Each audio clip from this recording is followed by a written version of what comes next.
I went on a cruise with my kids and their spouses. At the second port, they said, "Dad, go on down and check out the market." When I got back, the ship was gone.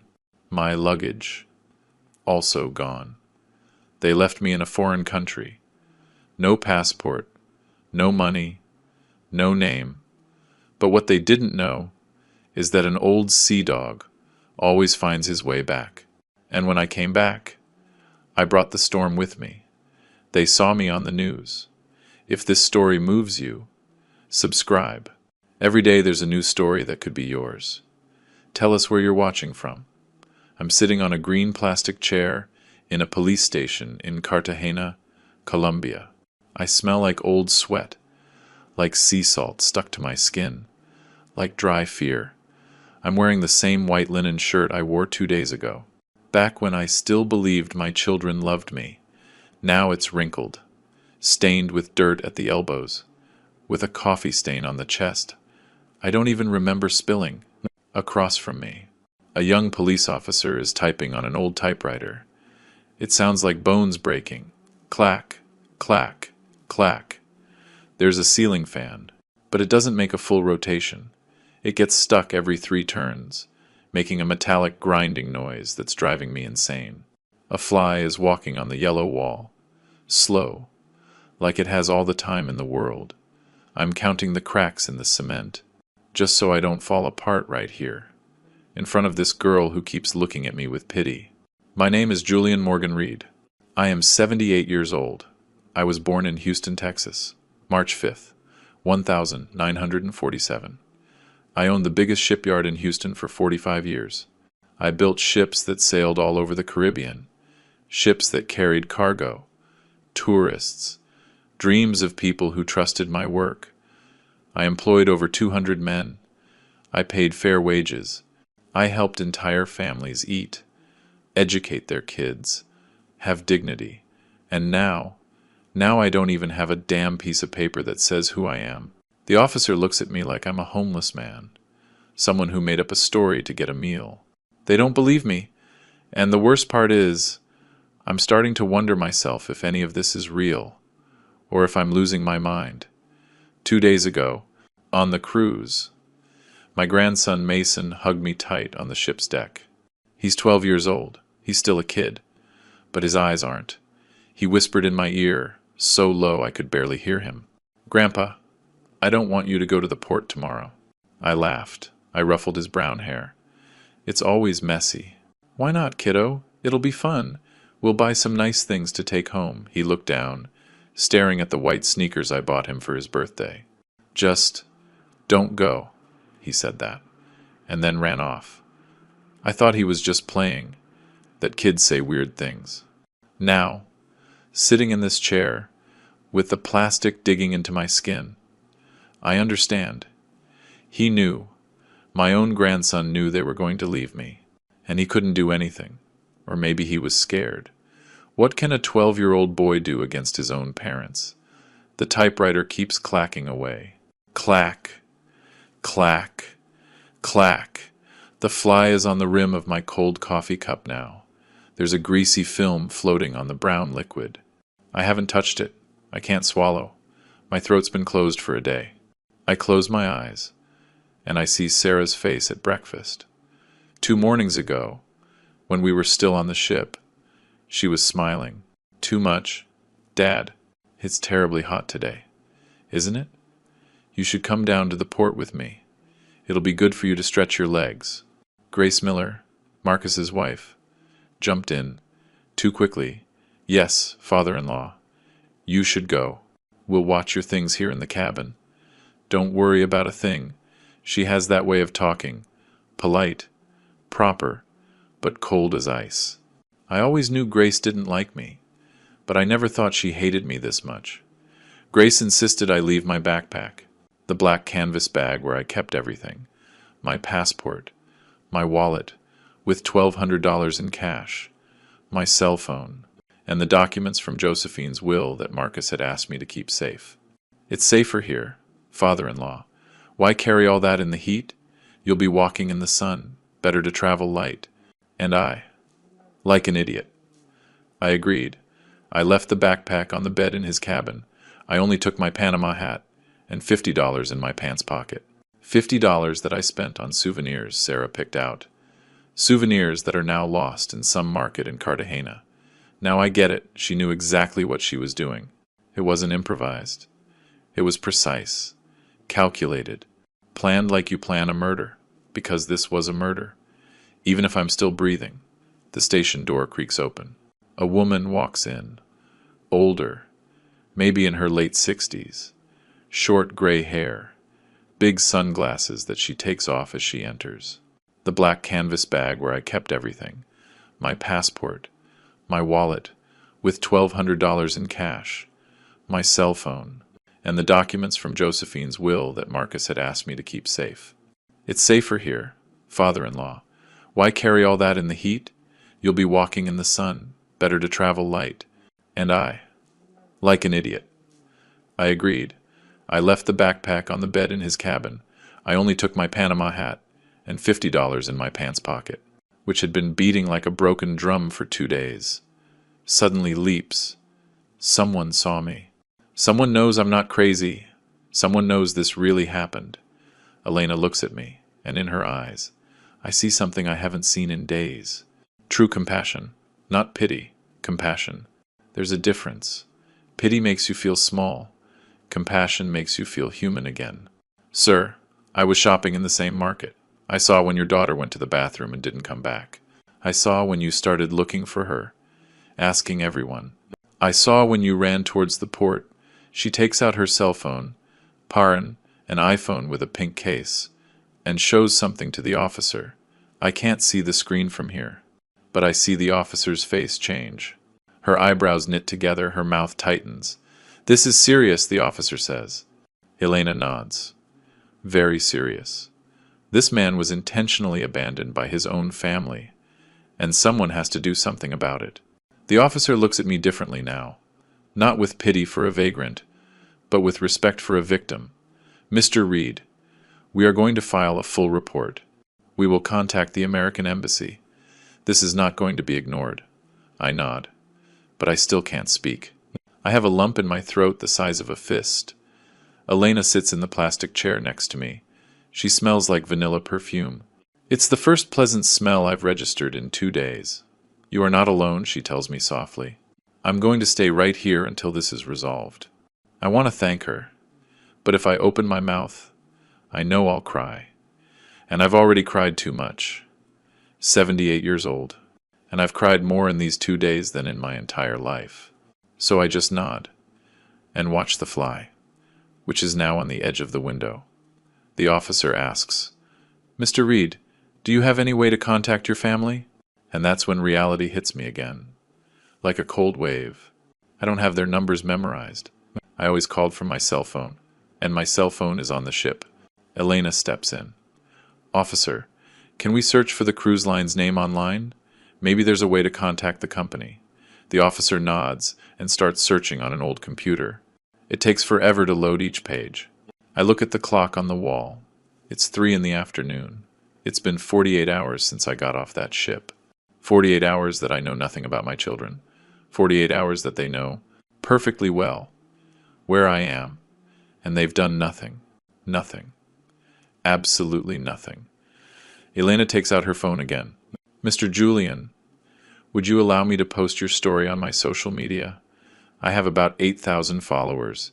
It's not much, but maybe someone can help. I look at her, not really understanding what social media is. Josephine and I were never into that. We had Facebook, but we never used it. Do whatever you think is necessary, I tell her. My voice sounds hoarse, like it isn't mine. Elena starts typing on her phone. Her fingers fly across the screen. I'm going to post the photos, and I'm going to tell them what I saw. People need to know what they did to you. I nod. Part of me is ashamed that the whole world will know my own children threw me away like trash. But another part of me, the part that still has dignity, wants everyone to know, wants justice, wants them to pay. The officer looks up from the computer. I found the cruise. It's called the Star of the Caribbean. It left Cartagena 48 hours ago. It's stopping in Panama, and then it returns to Houston in 5 days. 5 days. 5 more days of this nightmare. 5 days where they'll be eating, drinking, dancing on that damn ship. While I'm here, in this plastic chair, with nothing, the officer continues. I am sending an official communique to the ship's captain. They are obligated to respond. Elena touches my arm gently. It's going to be okay. I promise you. And right then, at that moment, I understood that. Maybe, just maybe, I wasn't as alone as I thought. Maybe the sea had taken my children, but it had given me an angel with gray hair and a pink phone case. I close my eyes in this police station, and I see myself at 31, standing in front of that empty lot at the Houston port. It was 1978, the year Josephine and I got married. She wore a simple white dress. No veil, none of that. We got married at the courthouse, because we didn't have money for a big wedding. Her father, Mr. Emil Reed, owned a hardware store downtown. A serious man, big hands, few words. The day I asked for his blessing to marry his daughter, he just stared at me for what felt like an eternity. Then he said, "Julian, I don't have money to give my daughter, but I have this." He pulled out an envelope with $50,000. "They say you have a talent for building. Build something worthwhile. That will be your dowry." I promised my father-in-law right there, in his living room that smelled like fresh coffee. "Mr. Reed, this shipyard will be the pride of Houston." And it was. My God, it was. For 45 years, I hired 5 men at first. They were all like me, young, hungry to work, to get ahead. We started by repairing small fishing boats. Then came the bigger ships. After 3 years, we had 30 employees. After 10, 100. Josephine kept the books in a hardcover ledger. She'd sit in the tiny office we had, with a fan that barely turned, adding up numbers with a pencil, sharpening it every 30 minutes. "Honey, we're doing good," she'd always tell me. And I believed her, because Josephine never lied. Ever.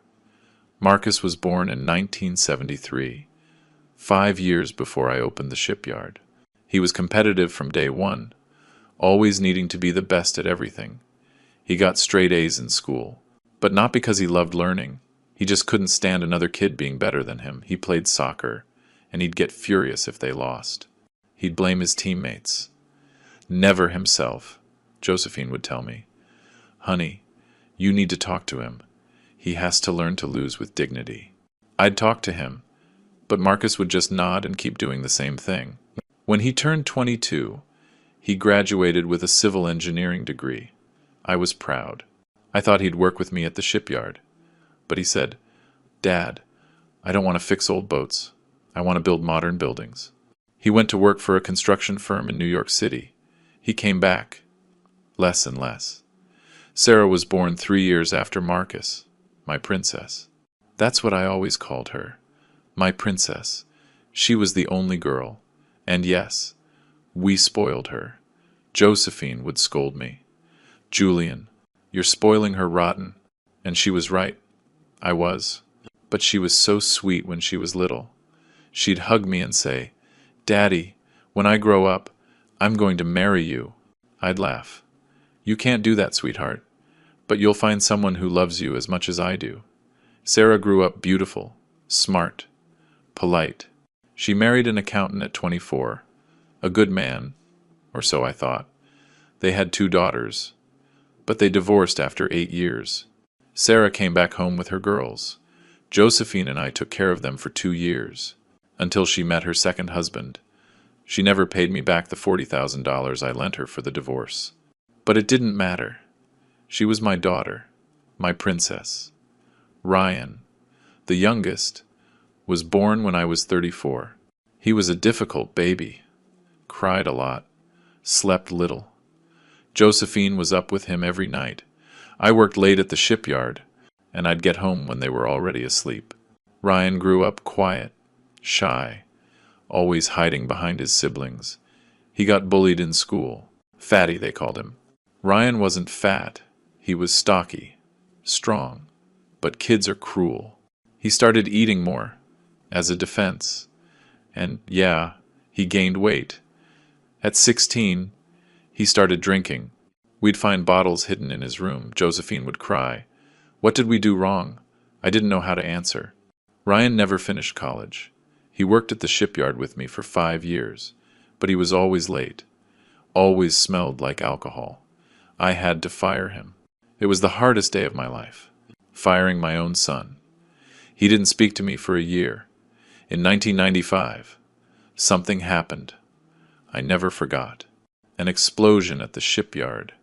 A fuel tank wasn't sealed properly. 3 men were injured. One of them, Hector Ramirez, was near death. He was from Colombia. He'd come to the U.S. looking for work. He left his family in Cartagena, promising to send them money every month. Hector was 28, with a 5-year-old son. The explosion burned 40% of his body. The doctors said he wouldn't make it. I paid for everything.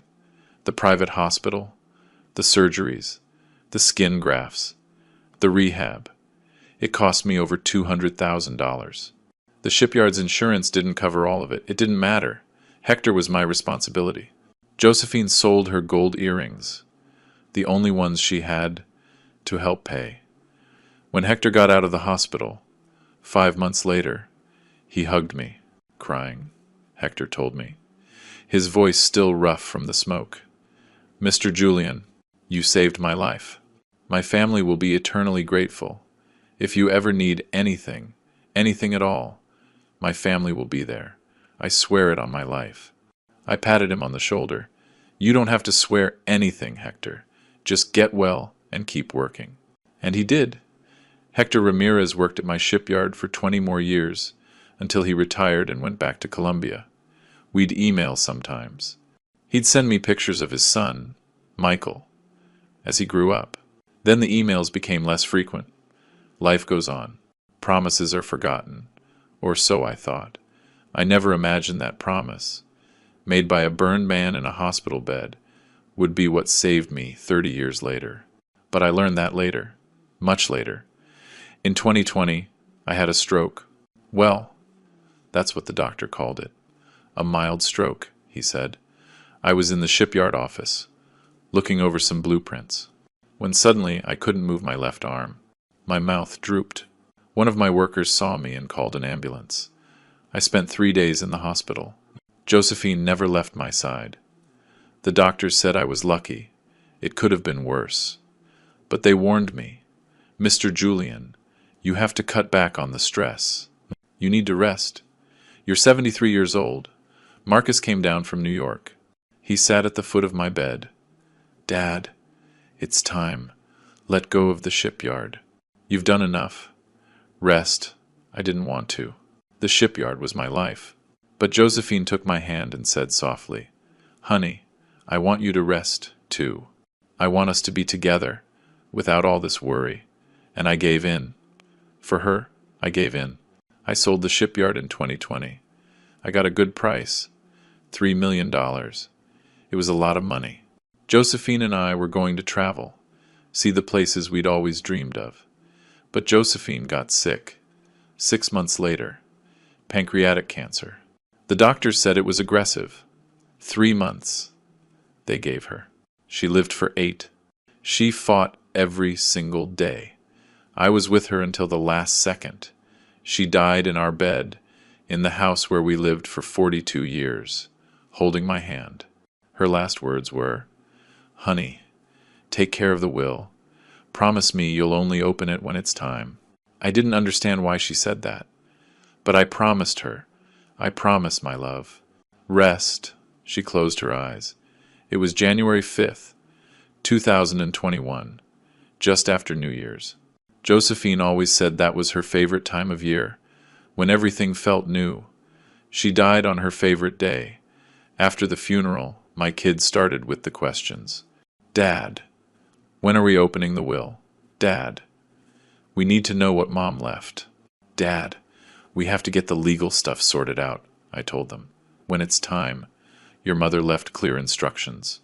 The will is to be opened 4 years after her death, in my presence and the lawyer's. Respect her wishes. Marcus would get angry. That doesn't make any sense. Why 4 years? I didn't know. Josephine never explained, but it was her wish, and I was going to respect it. The months passed, and the calls continued. Always the same questions, always the same pressure. Sarah would cry on the phone. Dad, I need to know if Mom left me anything. I have debts. The girls need things. Ryan barely called, but when he did, he was drunk. That money is ours too. Old man, it's not just yours. Old man. He called me old man, like I was a burden. 6 months ago, I overheard a conversation by accident. It was at Marcus's house. He'd invited me over for dinner. I went to the bathroom, and on my way back, I heard them in the kitchen. Marcus and Grace. Marcus. We owe $3 million, Grace said. Her voice was cold, calculating. If we don't pay in 6 months, we lose everything. The house, the cars, everything, Marcus replied. The will opens in 2 months. There will be money then. Grace said something that froze my blood. And what if something happens to the old man before then? Then we control everything. Silence. Then Marcus. Grace. Don't say things like that. But it didn't sound like a reprimand. It sounded like a doubt. I just stood there in the hallway, my heart pounding. I thought they were just words of frustration, words spoken in a moment of desperation. I didn't think they'd actually do it. But they did, my God, and they did. The day of the cruise, the sun was splitting the rocks in Houston. I got to the port with my old brown leather suitcase, the same one Josephine and I used when we went to Key West for our 20th anniversary.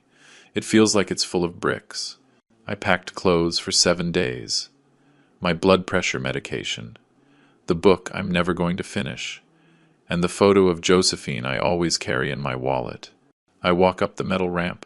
It clangs hollowly under my shoes. A young family is in front of me. The kids are screaming with excitement.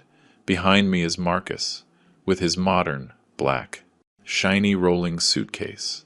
He doesn't offer to help me. He doesn't even look back to see if I need anything. Grace walks beside him, wearing sunglasses that cost more than my monthly pension. She smiles when she sees me sweating.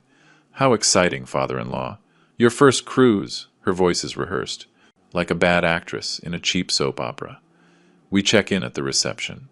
A girl in a navy blue uniform hands me a key card. Cabin 412, Mr. Reed. Deck 4, Marcus and Grace get their cards. Family Suite 320, Deck 3, Family Suite. I get to my room, and it's so small I can barely stretch my arms. A single bed pushed against the wall. A bathroom the size of a closet. A round porthole window looking out at the sea. That's it. I sit on the bed. The springs creak. Marcus shows up at the door. Everything okay, Dad? I tell him yes. It's better this way, Dad. Quieter for you. We make a lot of noise with Mason. I nod. It makes sense. Or, I tell myself it makes sense. But something in my chest feels heavy. Josephine would have told me, Honey, this isn't right. A family travels together. But Josephine isn't here to tell me anything. The first night, there's a formal dinner in the main dining hall. It's huge, with crystal chandeliers and waiters in white gloves. I've never been in a place like this. I put on my good white shirt, the one I wear to weddings, and my navy blue blazer. It's 20 years old, but it still looks decent. I get to the table, and they're all already seated. Marcus, Grace, Sarah with her new husband, Ryan with Lucia, his wife, and Mason, my grandson, who looks at me with big, sad eyes. The ship's captain comes over to our table. His name is Humberto Salazar. He's in his 50s, gray hair, perfectly combed, immaculate white uniform. He raises his glass. A toast to families who sail together. Everyone raises their glass. I raise mine. I look at Marcus. He avoids my gaze. He's staring at his glass. Ryan is already on his third beer. His eyes are glassy. Sarah won't stop looking at her phone, typing something. She smiles at the screen. Not at me. Mason gets up from his chair and sits in the one next to me. Grace had put him at the other end of the table, far away from me. Grandpa, tell me about when you built the Navy ship. My grandson has Josephine's eyes. The same light brown color, almost honey. I start to tell him about that time in 1985, when the government hired us to repair a Navy vessel. I'm just getting started, when Grace cuts in, her voice sharp as a knife. Mason, let your grandfather rest. Come over here. Mason hangs his head. But Mom, I want to listen. Now, Mason. The boy gets up slowly. He squeezes my hand under the table. When he gets back to his chair, I see his eyes are full of tears. Something is wrong here, very wrong, but I still don't know what it is. I'm an old fool who can't see what's right in front of him. At a table across the dining room, there's a woman, alone. She must be in her late 60s. Short gray hair, an elegant green dress. She's eating slowly, looking around, like she's studying people. Her eyes stop on our table. She watches us, carefully. Then I see her write something down in a small notebook she has next to her plate. It's strange. Why would she be watching us? I don't think much of it. After dinner, when I'm leaving the dining room, she's leaving at the same time. We walk down the same hallway. She gives me a polite smile. Good evening. Good evening, ma'am. Her voice is Colombian, soft. I see she's wearing a wedding ring on her left hand, but she's walking alone. A widow, I think. Like me. She goes her way. I go mine. I don't know it then, but that woman, Elena Vasquez, is the one who will save my life in a few days. Life is strange like that. It puts angels in your path, and you don't even recognize them until it's almost too late. The second night, after dinner, Marcus knocks on my cabin door. It's 10 o'clock. I just got out of the shower. I'm wearing my old blue-striped pajamas. Dad, if you got a minute? Of course I have a minute. I have all the minutes in the world for my children. I always have. He comes in, closes the door. He's holding a manila envelope. Dad, can you keep these documents in your cabin? They're from Mom's will. I brought them because the lawyer asked me to review them before the official opening. He pulls out some papers. They look official, with stamps, signatures. It's safer with you, Dad. You're the most careful one of all of us. I feel honored. My son trusts me. I tell him yes. Sure. Put them wherever. Marcus opens the small closet. He puts the envelope inside my black backpack. Thanks, Dad. I knew I could count on you. He hugs me. He smells like expensive cologne when he leaves. I'm left with a strange feeling. I don't know if it's happiness, because my son needs me, or unease, because something doesn't add up. What I don't see, what I can't see from inside my small, blind cabin is what happens out in the hallway. Marcus walks out my door. Grace is waiting for him, leaning against the wall, arms crossed. He gives her a thumbs up. It's done, she smiles. It's not a happy smile. It's a smile of satisfaction, like a chess player who just put a piece in the perfect spot. Then she makes a gesture with her fingers. Like, okay, check, done. Ryan comes stumbling down the hall, a beer in his hand. He sees the scene. He stops. Grace motions for him to come closer. Ryan shuffles over, dragging his feet. Did you do it? Grace asks. Marcus nods. Ryan looks uncomfortable. He shifts his weight from one foot to the other. I don't know if this is right. Grace looks at him with contempt. It's too late for doubts. You're either with us or you're against us. Ryan takes a swig of his beer. He doesn't say anything else. His silence is a yes. At 3 a.m, someone knocks on my door. Tap, tap, tap. Soft. Like they don't want to wake anyone else. I get up, confused, half asleep. I open it. It's Mason. He's wearing his superhero pajamas. He's barefoot. His eyes are red from crying. Mason? What happened, kiddo? He throws himself into my arms, trembling like a leaf in a storm. Grandpa! I heard Mom and Dad talking. They're going to do something bad. I don't know what, but I heard Mom say your name, and she said something about Cartagena, and Dad said they couldn't back out now.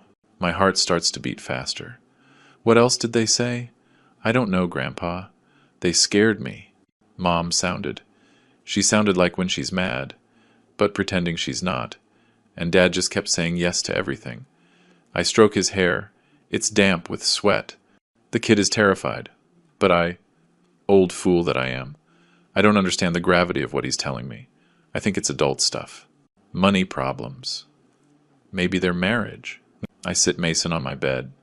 I wipe his tears with the sleeve of my pajamas. It's okay, kiddo. It's just adult stuff.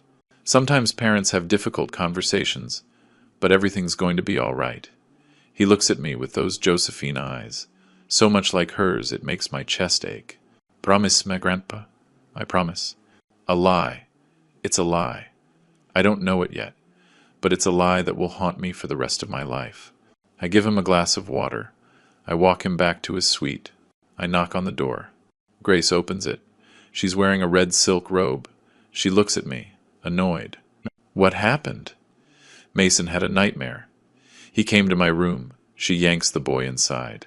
Mason, I told you not to bother your grandfather. He's no bother, Grace. That's what I'm here for. She closes the door in my face without a thank you. I can hear her scolding Mason inside. I go back to my cabin. I can't sleep for the rest of the night. Something is wrong, but I'm an old fool. An old fool who still believes that family is sacred. The second day dawns. The ship arrives in Cartagena at 8 in the morning. From my round porthole, I can see the port, the green mountains in the background, the clean blue sky. It's beautiful. I go down to the dining room for breakfast. Everyone is already there. Sarah is more dressed up than usual.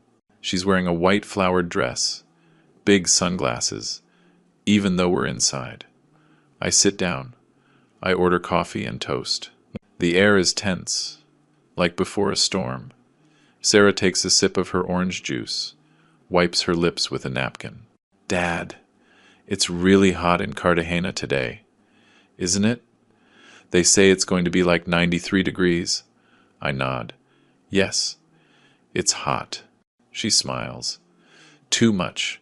You should come down to the artisan market with me. Come with me. It'll be good for you to stretch your legs. I want to buy some nice things for Mom. For Mom, she said. For Mom. Josephine has been gone for 4 years, and Sarah says she wants to buy things for her. It's a low blow. She knows I can't deny her anything when she mentions her mother.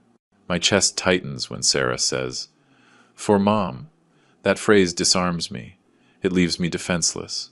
Josephine adored handmade crafts. The colors.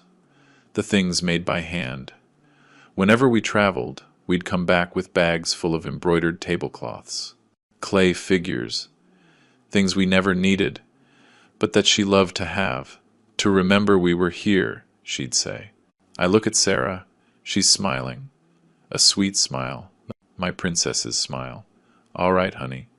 Let's go. Grace jumps in. Quickly. Perfect. We'll just rest on the ship. You go and have a good time, father-in-law. Marcus nods. Yeah, Dad. Enjoy yourself. You deserve it. Ryan says nothing. He stares at his plate. Mason looks at me with those sad eyes again. I stand up, leaving my coffee half finished. When she said, For Mom, something in my chest squeezed shut. A small voice inside me was screaming, Don't go. Don't go. Don't go. But I ignored it. I went anyway. For her. For my Josephine. That was my mistake. The mistake that almost cost me my life. It's 9:47 in the morning when Sarah and I get off the ship. I know, because I look at my watch. An old Casio with digital numbers. A gift from Josephine 15 years ago. It still works perfectly. The heat hits me in the face like a slap. 90 degrees, Sarah said. Feels hotter. The air smells like a strange mix. Fried fish from the market stalls, diesel from the ships, tropical fruits rotting on the corners, and that salty sea smell that gets into your skin and doesn't let go. I'm wearing my white linen shirt, the one that wrinkles as soon as you put it on, but it's cool. My Panama hat to protect me from the sun, jeans, and comfortable brown shoes. Sarah is wearing huge sunglasses that cover half her face, a white dress with pink flowers, high-heeled sandals that click on the pavement. We walk towards the artisan market. She's in front. I'm behind, trying to keep up. We get to the market at 9:52. I know because I look at my watch again. It's a habit I've had since my shipyard days. Always needed to know the exact time. The market is full of color. Stalls with red, yellow, green awnings, hanging tapestries, hammocks, hats, bright beaded necklaces, silver bracelets, carved wooden figures. There's music coming from somewhere, something tropical with drums. Sarah stops at a stall with embroidered cloths. The woman running it is about 50. Dark skin, a big smile. Very beautiful, my love. For your mother, for your sister, for your mother-in-law. Sarah touches the fabrics, holds them up to the light. This one for Cousin Lucy. This one for Aunt Connie. I take out my wallet. $50 is all I have. I pay for the cloths. Sarah smiles. Thanks, Daddy. She gives me a kiss on the cheek. She smells like expensive perfume, like flowers that don't exist in nature. You're the best dad in the world. We walk to other stalls. Sarah buys necklaces, earrings, an embroidered blouse. I pay for it all.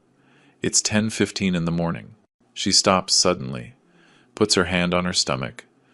Oh, Dad, I need to use the bathroom, she makes a face. It's, woman stuff. It might take a while. You know how it is. I nod. I understand. Well, I don't really understand being a man, but I understand that women need privacy for some things. It's all right, honey. You go on. I'll stay here, looking at the crafts. She points to a building 2 blocks away. There are public restrooms over there. I won't be long. Okay? You keep picking out souvenirs. I'll be right back. She gives me another kiss on the cheek. I love you, Daddy, and she walks off quickly in her heels. Click, clack, click. I watch her go. Her white dress flutters in the breeze. She looks pretty. My daughter. She looks like she did when she was 20, and she was my princess. I donkeys know this will be the last time I see her as my daughter. The last time, before she becomes a stranger. I stay, looking at some wooden figures. There's one that's a small ship, handmade, with nice details. It reminds me of my shipyard. I'm haggling over the price with the vendor, when an older woman walks up. It's the lady from the cruise ship dining room, the one who was alone. Elena, I think her name is. Though I don't know if she told me her name or if I made it up. She's buying an embroidered tablecloth with birds on it. She sees me and smiles. Good morning, sir. Enjoying the stop? Yes, ma'am, with my daughter. I look around, but I don't see Sarah. Elena buys her tablecloth. She stays at the same stall, looking at other things.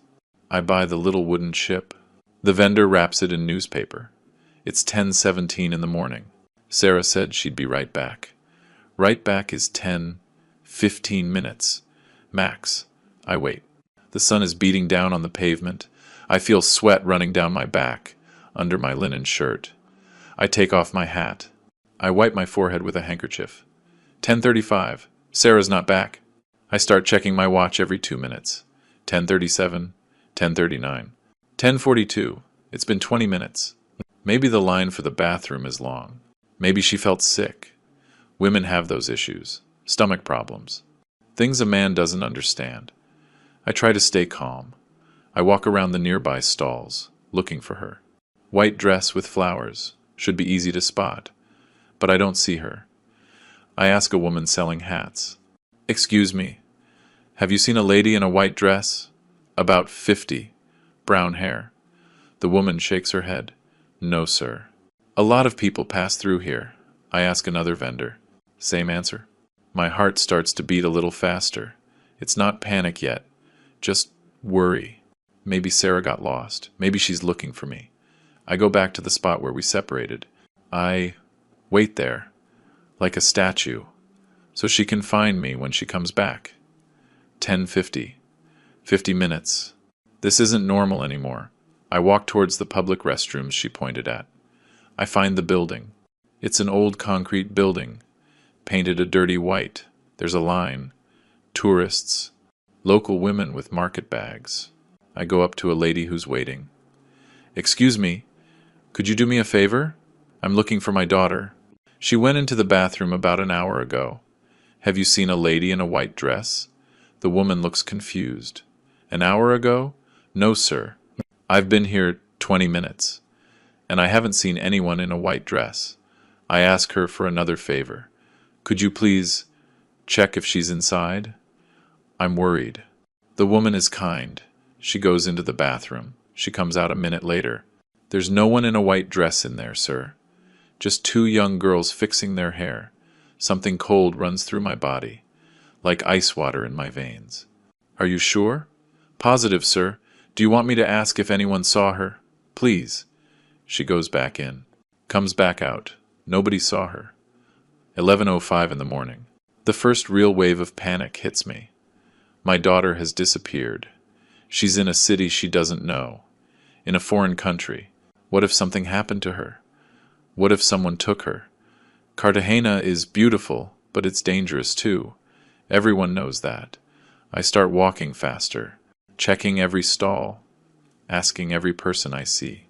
Have you seen a lady in a white dress, brown hair, about 50, big sunglasses? No one has seen her. It's like she vanished into thin air. I go back to the bathroom area. I check the nearby streets. Nothing. My heart is pounding now, like a war drum. Boom, boom, boom. So loud I can feel the pulse in my temples. I start to sweat more, and not just from the heat. Cold sweat, the sweat of fear. I think, what if she's sick, lying somewhere? What if she fainted? I have to find her. I have to find my girl, my princess, my Sarah. 11:20. An hour and 5 minutes since she left. I take off my Panama hat. I use it to fan myself. It doesn't help. The heat is suffocating. My linen shirt is soaked, sticking to my back. I feel like I can't breathe right. My chest is tight. Is it my heart? Am I going to have another stroke? No, I can't. Not now. I have to find Sarah. I take a deep breath. Once, twice, 3 times. I force myself to calm down. Think logically. What if she went back to the ship? Of course. That must be it. Maybe she looked for me. I couldn't find me. I thought I had gone back to the ship. So she went back too. That makes sense. Perfect sense. I feel better. The panic subsides. A little. The ship. I have to get to the ship. Sarah will be there, worried, looking for me, maybe even mad that I wasn't where I was supposed to be. I start walking towards the port. The port is a 20-minute walk. I remember, because I saw the sign when we got off. Port, 1.5 kilometers, 20 minutes, if you walk at a normal pace. I don't walk at a normal pace anymore. I'm 78 years old, and my knees hurt. 11:45. I'm halfway to the port when she appears. Elena, the lady from the cruise. She sees me walking fast, almost running, sweating like I'd gone for a swim with my clothes on. Sir, are you looking for someone? I saw you with a woman in the market earlier. I stop. The relief of seeing a familiar face is so great, I almost cry. Yes, my daughter. She went to the bathroom an hour and a half ago. I can't find her. I think she went back to the ship. I'm heading there now. Elena looks at me, and something in her face changes. She gets serious. She pulls out her cell phone, looks at the time.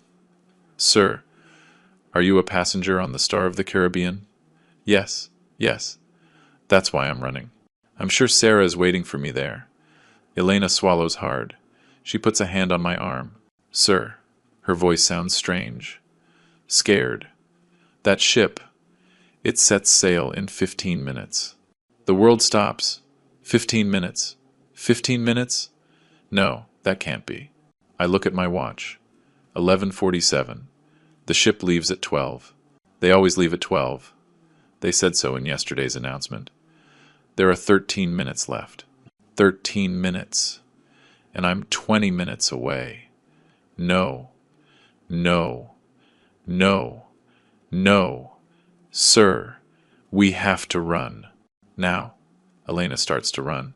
I try to keep up. I run. I don't remember the last time I ran. 10 years. 15. My lungs are on fire. My knees protest with every step. My heart is beating so fast I think it's going to explode. People are staring at us. An old man and an old woman, running like crazy through the streets of Cartagena. Elena looks back. Come on, sir! You can do it! But I can't. My legs give out. I stop. Bent over. Hands on my knees. Trying to breathe. Elena runs back to me.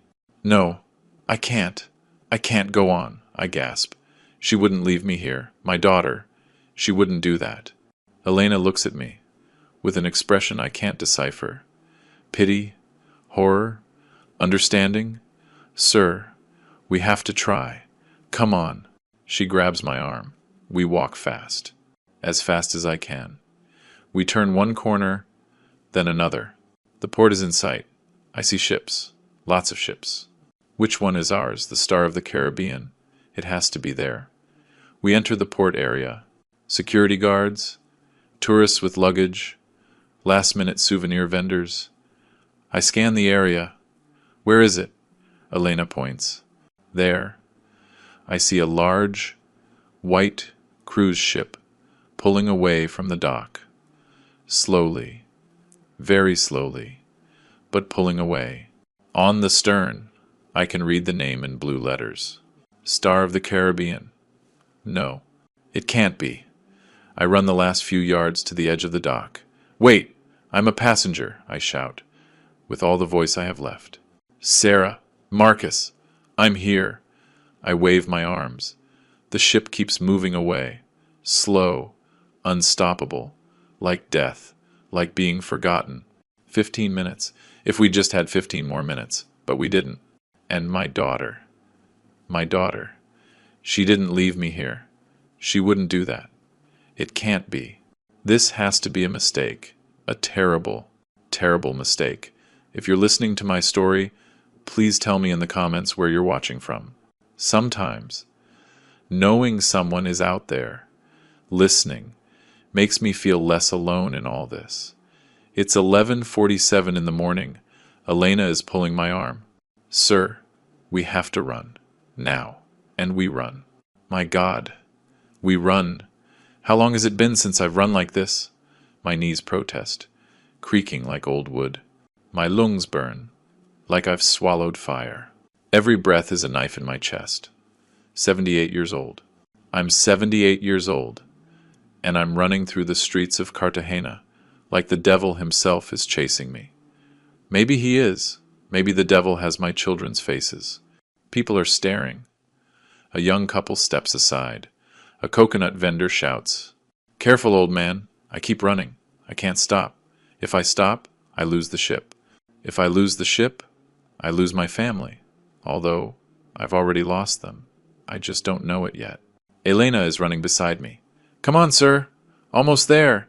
She's 62, but she's in better shape than I am. Her legs move easily. Her breathing is controlled. I'm stumbling, panting like an old dog. Sir, wait. I'm with you, she yells, when she sees me getting too far ahead. But I can't wait. There's no time. The clock hits 11:50. 10 minutes.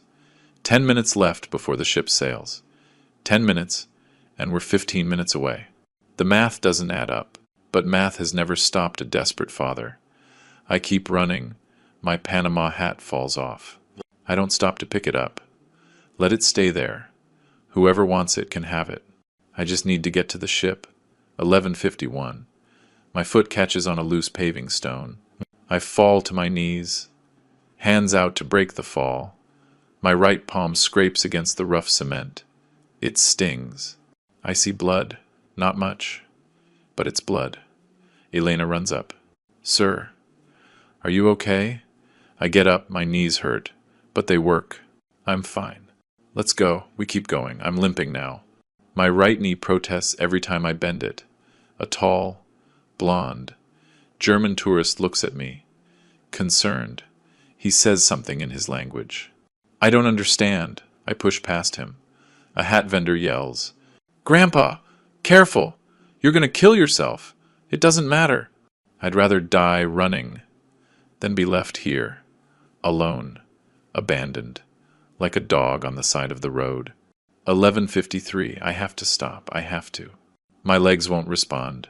I bend over, hands on my knees, trying to force air into lungs that don't want it. Everything hurts. Everything. Even my bones ache. My chest is tight. Is it a heart attack? Please, God. Not now. I can't. I can't do it. The words come out in gasps. Elena puts her hand on my back. Yes, you can, sir. Come on. We're almost there. Look. The port is right there. She points ahead. Sure enough. I see the cranes. The masts of the ships. We're close. Very close. I take 3 deep breaths. I force myself to stand up straight.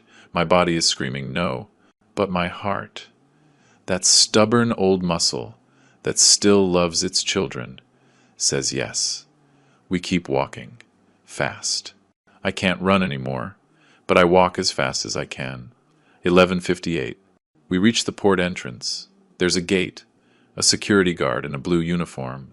Passes? He asks. Bored. I'm a passenger. The ship is leaving. Elena shows him her pass. The guard checks it.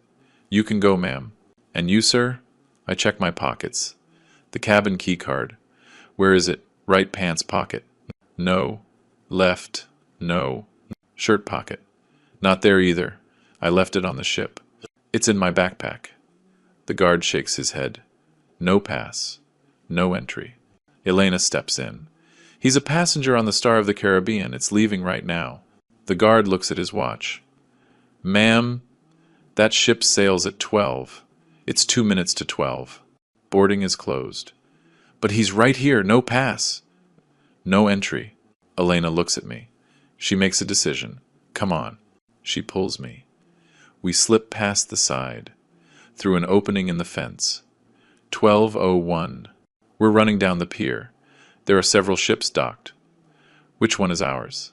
They all look the same. White. Huge. Like floating buildings.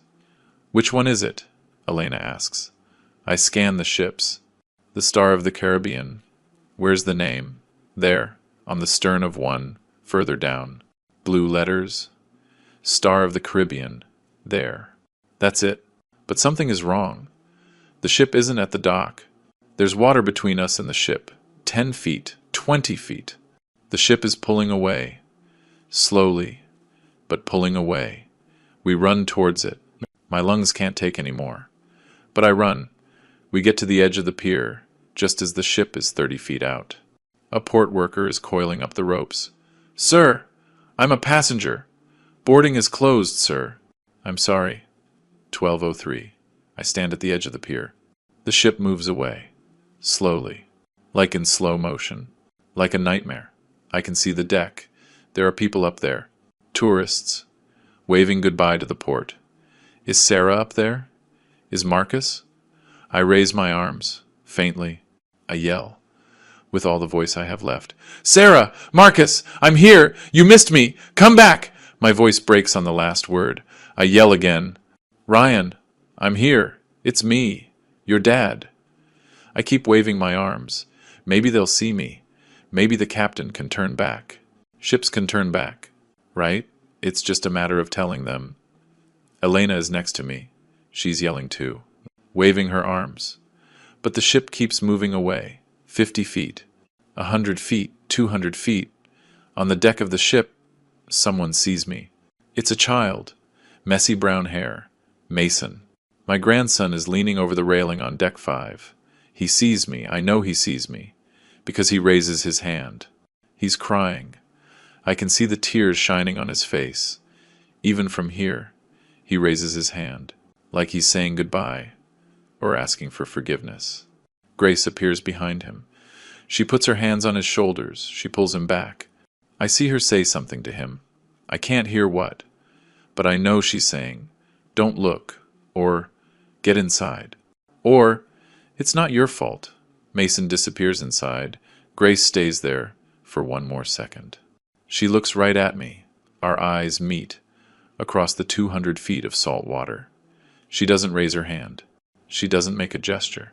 She just looks at me. Then she turns around and goes inside. Just like that. Like it was nothing. Somewhere on that ship, on the bridge, Captain Humberto Salazar is standing at the controls. He has binoculars in his hand. He's looking at the pier, at me. He sees me. I know he sees me. I see his hand move towards the radio. His hand is shaking. It stops. Someone says something to him. It's a younger officer, pointing at a screen. The captain lowers his hand, puts the binoculars away. He gives an order. The ship speeds up, just a little. It's not moving slowly anymore. Now it's moving with purpose, with intent. The captain saw me. The captain knows. But he does nothing. He doesn't give the order to turn back. He doesn't send a boat. He does nothing. Absolutely nothing. And I understand this wasn't a misunderstanding. This was a decision. My legs won't hold me anymore. I collapse. I fall to my knees on the hot concrete of the pier. Elena tries to catch me, but I'm too heavy. I fall anyway. My knees hit hard. I don't feel the pain. All I feel is a huge, empty hole in my chest. Like someone ripped my heart out with their bare hands. The ship is 300 feet away now. 500. It gets smaller. A white speck against the blue of the sea. It's gone, sir. It's gone. Elena kneels beside me. She holds me. She smells like vanilla perfume and sweat. She's crying. A stranger is crying for me. I can't cry yet. I'm in shock. It's like my brain can't process what just happened. My family. My family just left me in a foreign country with no documents, no money, no nothing. Then I remember my cell phone. I can call them. I can explain that I didn't make it to the ship. They'll understand. They'll talk to the captain. They'll fix this. I put my hand in my right pants pocket. Empty. Left pocket. Empty. Back pockets. Empty. I check for my wallet. It's not there either. But I had my wallet. I had the $50 left over. I check my shirt pocket. Nothing. Everything is in my backpack. In the cabin. On the ship that's sailing away. My passport. My money. My cell phone. My ID. Everything. All I have are the pants and the shirt I'm wearing, and the dried blood on my right hand, and an old woman on the ground, crying with me. And right there, with the taste of bile in my mouth, and my heart shattered into a million pieces, I understood. She just looks at me. Then she turns around and goes inside. Just like that. Like it was nothing. Somewhere on that ship, on the bridge, Captain Humberto Salazar is standing at the controls. He has binoculars in his hand. He's looking at the pier, at me. He sees me. I know he sees me. I see his hand move towards the radio. His hand is shaking. It stops. Someone says something to him. It's a younger officer, pointing at a screen. The captain lowers his hand. This wasn't a mistake. It was a plan. And I was the idiot who walked right into it, like a lamb to the slaughter. 12:15 in the afternoon. I'm sitting in a Port Authority office that smells like old paper and burnt coffee. I'm shaking. I don't know if it's from shock or if I'm cold. Despite the heat, a heavy man with a mustache and a short-sleeved shirt looks at me from behind a desk piled high with folders. He has a tired face, a world-weary face. He types on his old computer. The keys clack loudly. Clack, clack, clack. just like in the police station, 2 days ago. Or was it 2 hours ago? I don't know. Time doesn't mean anything anymore. Reed, Morgan. He types, pauses. He furrows his brow. Types some more. Doesn't show up, sir. My heart skips a beat. What do you mean, doesn't show up? There's no Julian Morgan Reed registered as a passenger on the Star of the Caribbean. I shake my head. That's impossible.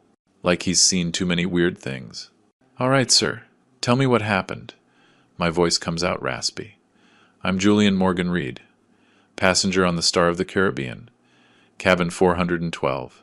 I went ashore with my daughter. She went to the bathroom and never came back. When I got to the pier, the ship had already sailed. I need you to contact them. My family is on board. They have my things, my documents. The man looks bored. He's heard 1,000 stories from clueless tourists. Marcus Reed is traveling with his wife, Grace Reed, and his son, Mason Reed. 3 passengers, no one else. The words hit me like stones. 3 passengers. I'm the 4th. Or, I should be. That can't be right. I was traveling with them. We ate meals together. I slept 2 nights on that ship. The bureaucrat looks at me with an expression that says he's heard this all before. Sir, maybe you were in a different cabin. Did you check your key card? Silence. A heavy silence that crushes my chest. What about me? My voice sounds small, like a lost child's. Where am I in the system? The man checks the screen again. He scrolls. Up, down. You are not registered, sir. I'm sorry. Not registered. The words echo in my head. I'm not registered. As if I never existed. As if the 2 nights I spent in that tiny, damn cabin were a dream. As if the dinners with my children were all in my head. Elena puts her hand on top of mine on the desk. That can't be. There has to be a system error. These old computers, they fail sometimes. The bureaucrat looks offended. The computer is working perfectly, ma'am, Elena insists. I saw him. I saw this man on the ship. We had breakfast at tables near each other. I saw him with his children. The bureaucrat shrugs. Then maybe he was a passenger in a different cabin and got confused. My blood boils. I am not confused. I slept in 412. My backpack is in there. My passport. My cell phone. Everything. Do you have any proof of payment? A receipt? A confirmation email? I think, of course. The receipt. Yes. I paid for part of the trip. My children invited me, but I insisted on paying my share. I transferred $5,000 to my son, Marcus, a month ago, to cover my ticket and expenses. The bureaucrat raises his eyebrows. Do you have proof of that transfer? I instinctively reach for my pocket. Then I remember. Empty. Everything is empty. It's on my cell phone. The confirmation was a text. I saved it. But my cell phone is on the ship, in my backpack, in the cabin you're now telling me isn't mine. The bureaucrat closes his eyes for a moment, as if praying for patience. Sir, without documents, without proof of payment, without any registration in the system, there is nothing I can legally do. You are not a passenger on that ship. I feel sick. A wave rises from my stomach to my throat. I stand up, stumbling. I look for a bathroom. There isn't one. I see a trash can in the corner. I vomit into it. Water and bile. I haven't eaten anything since breakfast. Elena holds me. She wipes my mouth with a tissue from her purse. It's okay, sir. It's okay. I sit back down in the chair. I'm shaking harder now. Elena turns to the bureaucrat. Please, can you show me the full passenger list? Maybe there's a mistake in the cabin number. Maybe he's registered in another room. The man sighs. But he agrees. He prints out a sheet of paper. It's 3 pages long. Elena scans it. Her eyes move over every name. She runs her finger down the list. I watch her. Hopeful. She's going to find me. She has to find me. Page 1. Nothing. Page 2. Nothing. Page 3. Nothing. Elena looks up. Her eyes are full of horror. He's not here. I grab the papers from her. I read them myself. I look for Reed. There's Marcus. Grace. Mason. But Julian? There is no Julian. I read it again, and again, and again, as if staring at it longer will magically make my name appear. The bureaucrat clears his throat. Sir, according to this system, you were never on that ship. Never. I was never there. The words don't make sense, but at the same time, they make all the sense in the world. They erased me. My own son erased me from the registry. When? How? How long had he been planning this? I think about the day he invited me. Dad, let's go on a cruise. All of us, together. I think about how he insisted he would take care of everything. Don't you worry about a thing, Dad. I'll make the reservation. You just pack your bag. I think about the $5,000 transfer I made. Money I now have no proof I ever sent. Money that disappeared. Just like me. Elena grabs my arm. Let's go outside, sir. You need some air. I stumble out. The sun blinds me. There's a concrete bench outside the office. I sit down. Elena sits next to me. There's a trash can nearby. I lean over. And I'm sick again. Puribile. Bitter. Like my life right now. Elena rubs my back. There. It's okay. I can't be okay. I'm shaking. Like I have a fever. They erased me. My voice is broken. My own children. They erased me from the system. Like I don't exist. Like I was never even there. Elena doesn't say anything. What can she say? There are no words for this. There is no comfort for this kind of betrayal. I wipe my mouth on the back of my hand. It's on my cell phone. The confirmation was a text. I saved it. But my cell phone is on the ship. In my backpack. In the cabin you're now telling me isn't mine. The bureaucrat closes his eyes for a moment, as if praying for patience. Sir, without documents, without proof of payment, without any registration in the system, there is nothing I can legally do. You are not a passenger on that ship.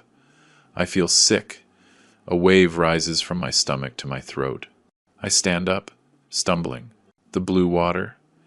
It looks so calm from here. The ship is gone. I can't see it anymore. It took my family. It took my identity.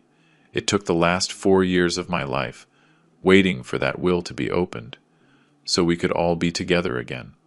For this? So they could abandon me in a foreign port? Elena finishes taking pictures. She sits down again.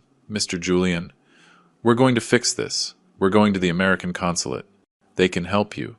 They can get you temporary documents. They can contact your family. I nod. Weakly. But I know the truth. And right there, with the taste of bile in my mouth, and my heart shattered into pieces, I understood. This wasn't a mistake. It was a plan. A perfect plan. And I was the idiot who followed it, right to the end. I sit on that concrete bench. I don't know for how long. Could be an hour, could be 5 minutes. Time doesn't work the same way anymore. Elena is making calls. She's speaking quickly, in Colombian Spanish. I hear words. Consulate. Embassy. Emergency. Abandoned elderly man. An abandoned elderly man. That's what I am now. I'm not Julian Morgan Reed, shipbuilder, owner of a shipyard, father of 3, grandfather of 1.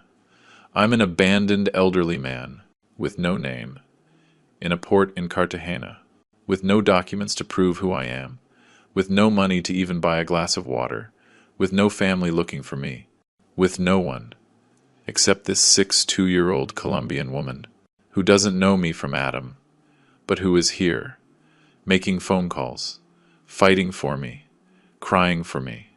And I think, maybe blood isn't as important as they say.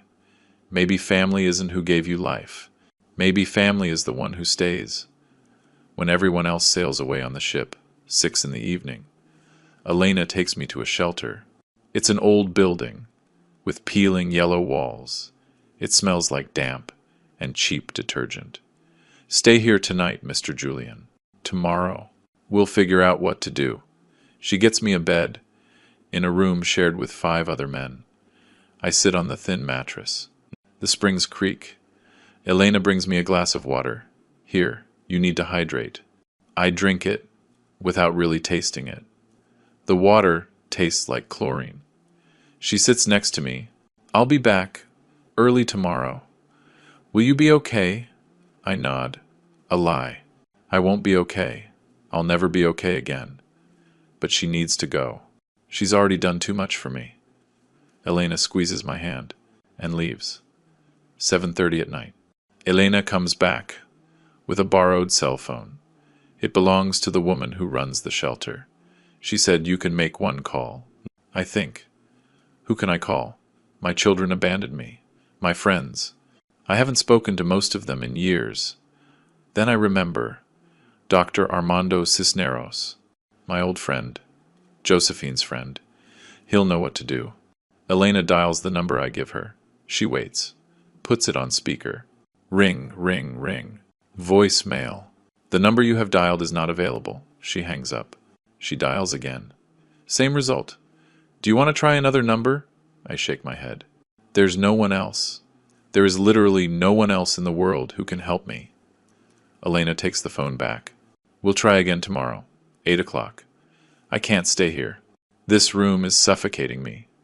The other men are snoring. One smells like alcohol. Another one is coughing. Non-stop. I get up. I go out to the street. The night air is cooler. I walk. With no destination. I end up in the Gethsemane neighborhood. It's beautiful. Despite my pain. Walls painted bright colors. Yellow, orange, turquoise, Jean murals.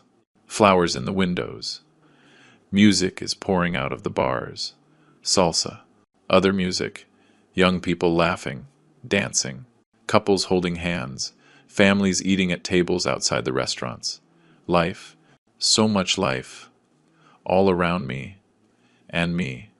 Dead inside. Walking like a ghost. Among the living. 8:45. I sit on the steps of a locked church.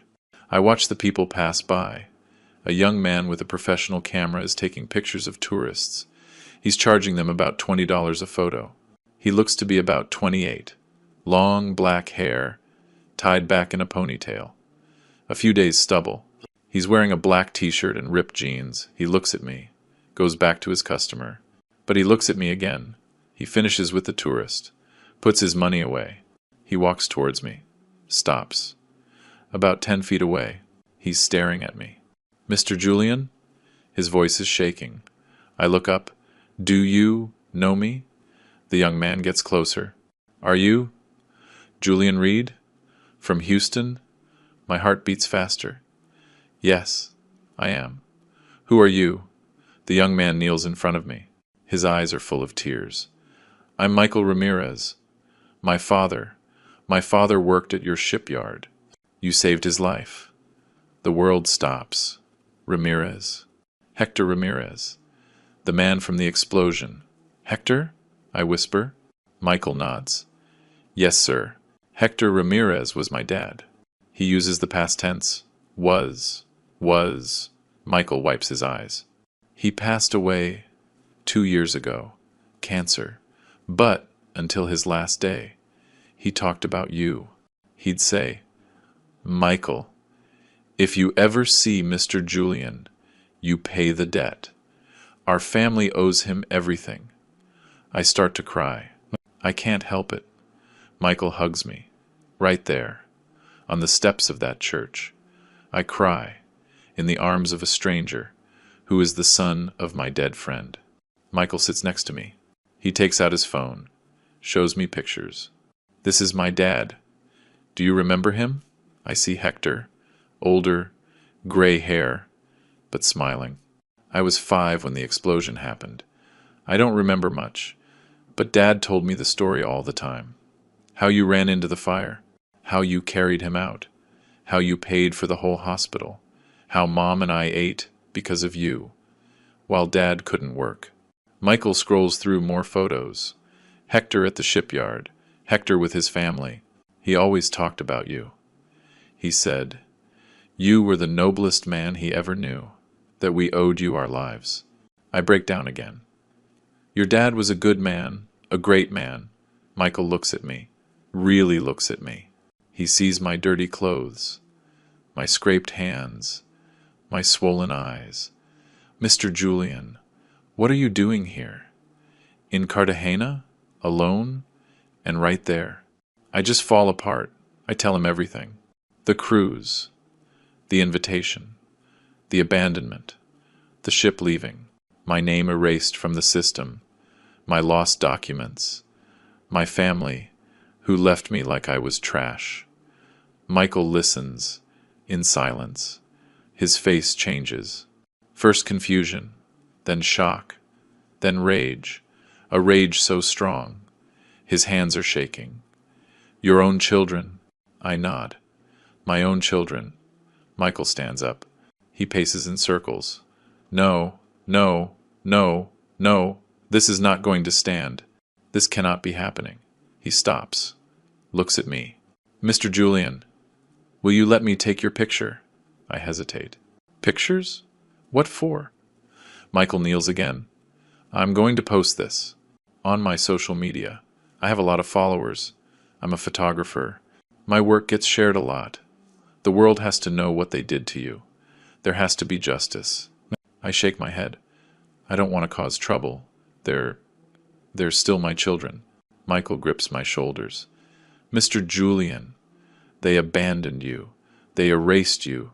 They left you with nothing. That's not love. That's cruelty. He's right. I know he is. But they're my sons, my daughter. For 78 years, I was taught that family is sacred. How do you break that? Michael insists. Mr. Julian, you gave my family a father. Please, let me give you justice. I nod, weakly. Do what you think is right. Michael raises his camera. Don't pose. Just be you. He takes the pictures. Me, sitting on the steps. My scraped hands, my dirty shirt, my 7-8-year-old face that looks 90. My lost gaze. Click, click, click. Michael checks the photos on his camera. Perfect. These photos, they'll say more than 1,000 words. He puts his camera away. He helps me up. Come on, Mr. Julian. I'm taking you somewhere better than that shelter. I have a friend who owns a small hotel. I'll explain. You'll stay there. I don't have money for. I'm paying. For my dad. For you. For what's right. Michael takes me to a small, clean hotel. He talks to the owner. Explains the situation. The owner nods. Understanding. Of course. No problem. They give me a small, clean room with a private bathroom. Michael buys me food from a nearby restaurant. Soup and bread. Eat, Mr. Julian. Tomorrow, this is all going to change. I promise you. I eat. The soup is hot, comforting. The first decent meal I've had in 2 days. Michael says good night. I'm going to post the photos right now. I'll be back to see you first thing in the morning. He leaves. I'm alone in the room. I take a shower. The hot water makes me cry again. I lie down on the bed. It's comfortable. Too comfortable. For a man who deserves nothing. I close my eyes. I didn't know that photo, that image of me, sitting on those steps, dirty, lost, broken. It was going to change everything. It was going to be my salvation and their condemnation. I don't sleep that night. I stare at the ceiling. I count the water stains, 27. I think about Josephine, what she would say if she knew. Honey, don't cry. Get up, fight. She was always stronger than me. I think about Mason, crying on the deck of the ship, my grandson, who knew and couldn't do anything. I think about the captain, who saw me and did nothing. I think about Grace, giving the okay sign in the hallway, all of it planned, all of it calculated, and me, the old fool, believing my children loved me, believing that blood was thicker than water. I was wrong. Money always wins. Always. Outside. Somewhere on the internet, Michael is uploading photos. He's writing my story. He's lighting a fuse. that's about to blow up in my children's faces. Day 2. 8 in the morning. I wake up to a knock on the door. It's Michael. He has coffee and pastries. Mr. Julian, you have to see this. He takes out his phone. He shows me the picture of me on the steps. There's a long caption. I read it. This man's name is Julian Reed. Yesterday. His children abandoned him in Cartagena. He is 78 years old. He built ships his entire life. He saved my father. And now, he's alone. No documents. No money. No nothing. Share this. The world needs to know. Justice for Julian. I look at the numbers underneath. 3,000 shares. 1,000 comments. I posted it 6 hours ago, Michael says. This is just the beginning. 10 in the morning, Michael comes back. Mr. Julian. Look, the number now says 50,000 shares. 50,000. I don't understand what that means. Michael explains. 50,000 people have shared your story. There are comments from the US, Colombia, Argentina, Spain. They are all furious. He shows me some comments. How could they do that to their own father? My children are my life. I don't understand these people. May they rot in hell. Where are they? Name them. Michael smiles. I haven't named them yet, but if they don't respond, I will. I don't know how to feel. Relieved, ashamed, vengeful, all of it at once. Noon. Elena runs into the hotel. Julian, you're on the news. She's holding a Colombian newspaper. Front page. My picture. The headline. Cruise ship scandal. American elder abandoned by his family. I read the article. It tells the whole story. The abandonment. The system, with no record of my name. Elena, as the witness. Michael, as the photographer who exposed it. The article ends. Colombian and American authorities are investigating. The Star of the Caribbean cruise line has not issued a statement. Elena hugs me. You're not alone anymore. The whole country is with you. I look at the picture in the paper. I look so old, so tired, so broken, but not invisible anymore. Now, the world sees me. 2 in the afternoon. A TV crew arrives at the hotel. A local news affiliate. They want to interview Elena. She agrees. They put makeup on her. Quickly. Set up lights. A camera. Can you tell us exactly what you saw? Elena takes a deep breath. I saw everything. I saw when the daughter, supposedly, went to the bathroom. I saw when Mr. Reed looked for her, desperate. I saw when we ran to the port. The daughter knew what she was doing. This was premeditated, planned, cruel. She shows them the pictures on her phone. The reporter films them. Why do you think they did it? Elena looks at me. Money. It's always about money. The interview airs on the evening news. 5 million people see it. 3 in the afternoon. On the ship, Marcus is in his suite. His phone is vibrating. A notification. Another. 50 notifications. He opens it. He sees the photo. He reads the caption. All the color drains from his face. Grace. We have a problem. Grace is in the bathroom, putting on makeup. What problem? She comes out. She sees the phone. Shit. She reads it. Quickly. She sees the numbers. 500,000 shares. Now. How did they find out? Marcus is shaking. I don't know. Someone saw him. Someone took pictures. Grace paces. We should have done it in Panama, not Cartagena. Cartagena has too many tourists. Marcus sits on the bed. What do we do now? Grace thinks. Deny it. It was a misunderstanding. He wandered off. We were looking for him. 3:30. Sarah runs into Marcus's suite. Did you see this? She has her phone in her hand. Tears in her eyes. Not tears of sadness. Tears of panic. This can't be happening. They said there were no cameras at the port.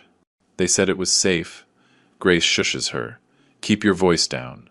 Mason is in the next room. But it's too late. Mason already heard. Ryan comes in next. He has a beer in his hand. Drunk. At 3:30 the afternoon. I told you this was crazy. But nobody listens to me. Ever.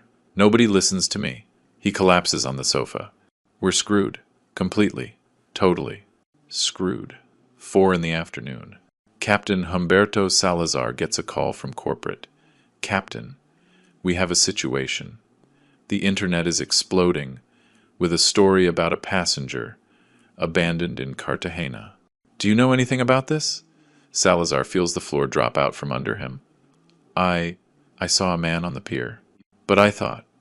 You thought what? That it would just resolve itself? Captain, the press is going to be waiting when you dock in Houston. And so is the Coast Guard. Be prepared. They hang up. Salazar sits down. His hands are shaking. He should have stopped the ship. He should have sent a boat. But Marcus had given him $500 to look the other way. $500 that were now going to cost him his career, his honor, everything. 5 in the afternoon. Salazar goes to cabin 412. He knocks. Marcus opens the door. Captain, what can I do for you? Salazar walks in, without an invitation. Mr. Reed, I need to talk to you about your father. Marcus tries to play innocent. My father? What about him? Don't play dumb. The whole world knows what you did. You abandoned him. Marcus switches tactics. He takes out his wallet. Captain, we can fix this. I can pay you more. Much more. Salazar looks at him with disgust. Not anymore. Put your money away. There's no fixing this. He storms out. In the hallway, he passes Mason. The boy's eyes are red. He's clutching his cell phone. $50 that I spent on souvenirs Sarah picked out. Souvenirs that are now lost in some market in Cartagena. Now I get it. She knew exactly what she was doing. It wasn't improvised. It was precise, calculated, planned like you plan a murder, because this was a murder, even if I'm still breathing. The station door creaks open. A woman walks in, older, maybe in her late 60s, short gray hair, big sunglasses that she takes off as she enters, asking if they were sure, and he said nothing. He did nothing. He just gave that warning, that night. Don't go to the port. But it wasn't enough. It was never enough. Now his grandpa is alone in Colombia, and the whole world knows. His family abandoned him. Mason hugs the phone. I'm going to see you soon, Grandpa. I promise. Meanwhile, at the American consulate in Cartagena, a woman in uniform walks in. Lieutenant Monica Aguirre, Maritime Police. She's 46. Short black hair. A serious face. Where is Mr. Reed? The receptionist points. Monica walks over to me. She holds out her hand. Mr. Julian, I'm Lieutenant Monica Aguirre. I flew in from Bogota. We're going to get you back home to the U.S., and we're going to make sure your children answer for what they did. I stand up. Answer? Yes, sir. Elder abandonment, fraud. Possibly more. This is not going to be dropped. My voice shakes. But they're my children.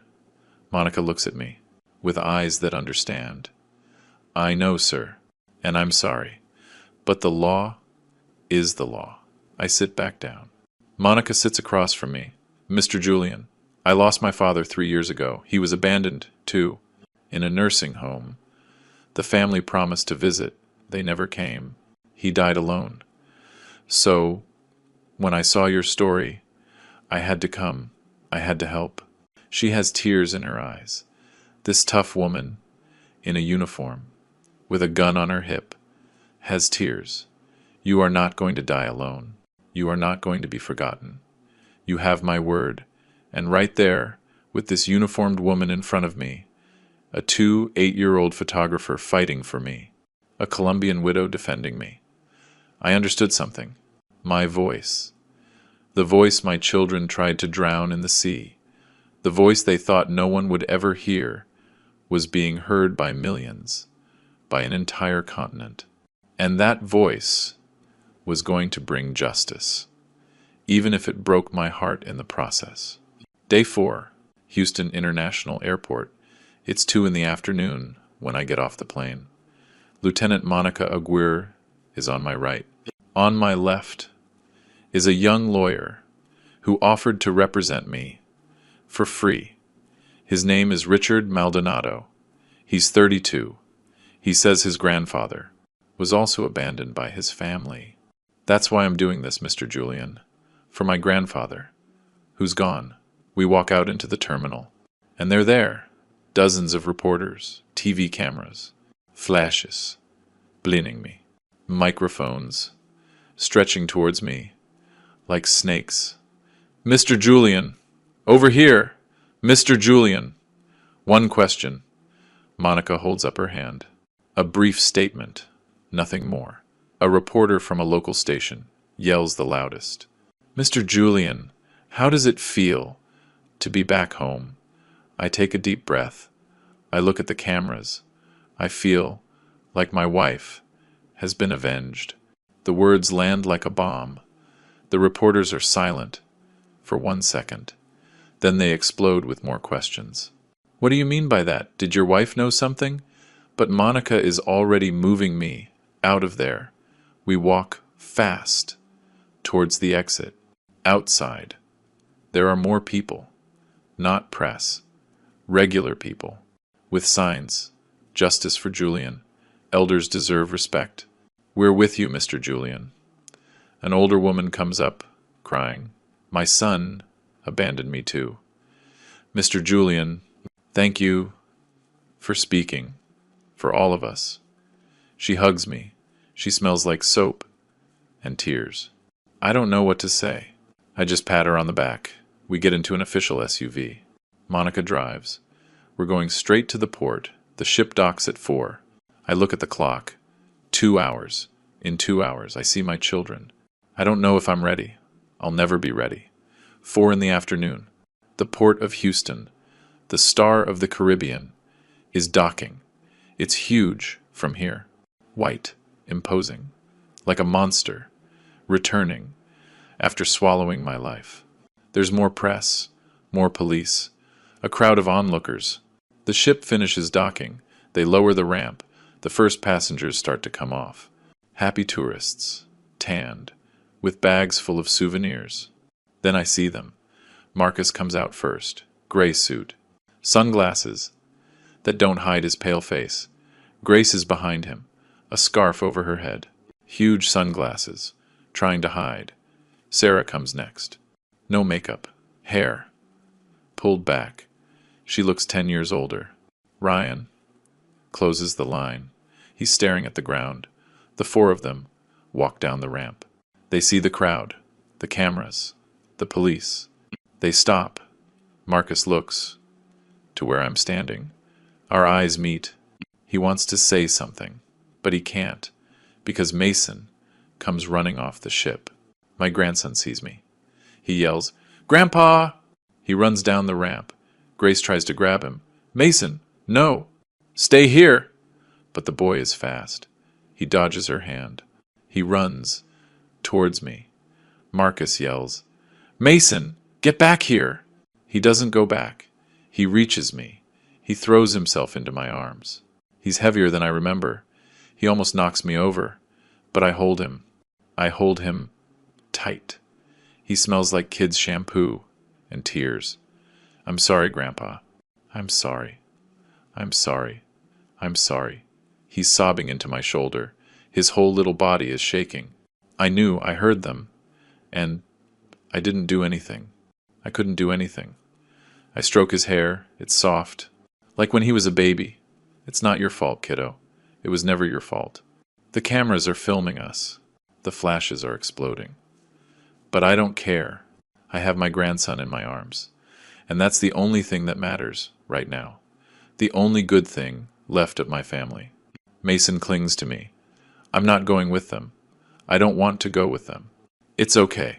We'll figure it out. I look up. My children are 30 feet away, standing there like statues. Marcus has his hands in his pockets. Sarah is dabbing her eyes with a tissue. Ryan is staring at his shoes. Grace has her arms crossed. None of them come closer. None of them say anything. The cameras are on them. A reporter shouts, "Why did you do it?" Another, "Don't you have anything to say?" Marcus finally moves. He walks towards me, slowly, like he's walking to his own execution. He stops, 6 feet away. "Dad." His voice is shaking. "Dad." "I didn't. It was a misunderstanding." "We." I hold up my free hand. The other is holding Mason. "No. One word. Dry. Final. Don't say anything. I don't want to hear anything ever again." Marcus opens his mouth, closes it. His shoulders slump. Lieutenant Monica walks up to my children. "Mr. Reed, Mrs. Reed, Mr. Ryan Reed, you need to come with us to the station. There's an open investigation into elder abandonment and fraud." Sarah steps back. "Fraud? We didn't. Mr. Julian paid $5,000 for his ticket. You erased him from the system. That constitutes fraud." Monica takes out a pair of handcuffs. She doesn't use them yet. But the message is clear. Ryan slumps onto a suitcase. "I knew it. I knew this was going to happen." Grace suddenly explodes. She screams, "He's fine! Look! He's here! He's alive! Nothing happened to him!" "It's not a crime. If there's no victim," Monica looks at her coldly, "there was intent. That's enough to proceed. Let's go." 2 police officers step forward. Marcus, Sarah, and Ryan walk towards them. They don't resist. Grace keeps screaming, "This is harassment! We're going to sue! We have rights!" An officer takes her by the arm. "Ma'am, calm down. No one is under arrest. Yet, you're just coming for questioning." They lead them to the patrol cars. Mason buries his face in my chest. He doesn't want to see. I don't want to see either. But I have to. I have to watch them. Take my children away. The babies I held. The kids I taught to ride a bike. The young adults I helped through college. They get into the patrol cars. The sirens are off.